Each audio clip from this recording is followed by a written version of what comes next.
International Women's Day. Do what you want. You know, as long as you're not hurting yourself and you're respecting yourself and respecting others, you stand up and you fight and you shout and you do what you want. You know, don't ever let anyone push you down. If you're in the workplace, in the community, whatever, you know, you be strong. You stand up and you say, I'm a woman and I'm proud of it. Real progress could only be achieved through understanding that women's oppression is a struggle of the entire working class. Women have marched in support of equal pay, the right to work, the rights of married women. Capitalist women can't be relied on to give women rights. Their political interests are against us. But we can rely on our own strength through collectively organising for our rights. So that's why we're here, to say loud and proud that we're not giving up the fight. Women's rights are everyone's business, and women's oppression is used by capitalism to weaken us all. We're going to keep fighting to make abortion free, legal and fully accessible, and defeat the political interests that want women to stay in their place. What do we want?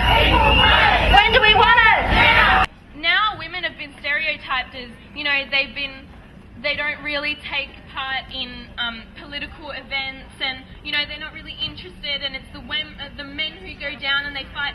But actually, down in the revolution that was in January, there was actually probably around 50% men and women ratio in those rallies.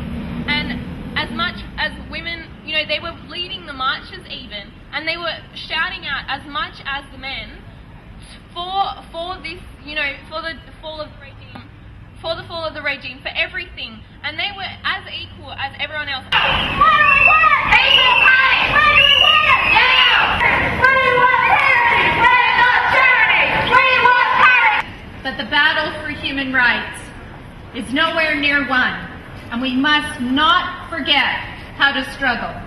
And I'm proud to say that I think that all of our battles and our struggles for human rights have ever so much in common, and in solidarity we can be strong. I'll conceal her identity. I'll call her Tilly. I'm in pretty close contact with Tilly, and this little girl knows what it is to have a mother who cries every night because that little girl's dad is never coming home. He was a victim of the civil war in Sri Lanka. That little girl knows ever so many things that I think it's very difficult for any of us to understand. But some of what she knows because of her experience here in Australia.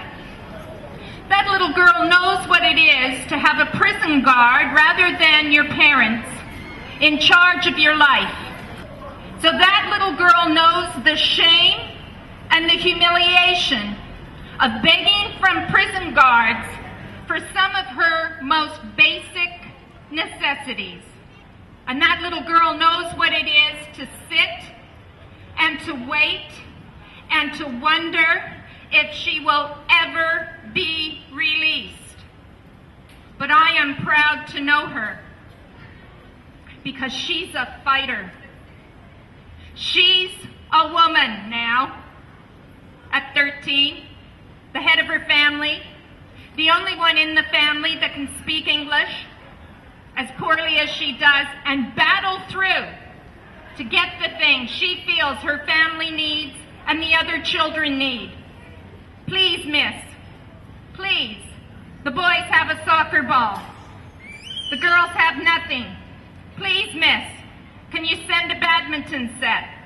The girls can play badminton. Please, miss, the little ones have no cuddly toys. Can you bring cuddly toys? Well, Refugee Rights Action Network went up to Leonora with cuddly toys so that children could have a comfort item. And what did Serco do? Hand them out? No. They took possession of them. Because the prison guards, the security officers, dare I say it, the untrained, semi-literate thugs working out our detention centers could not see the difference between a child owning and loving a comfort item and a child going into a toy librarian and being allowed to hold it for 1 damn hour a week. And that is what our system offers up to children.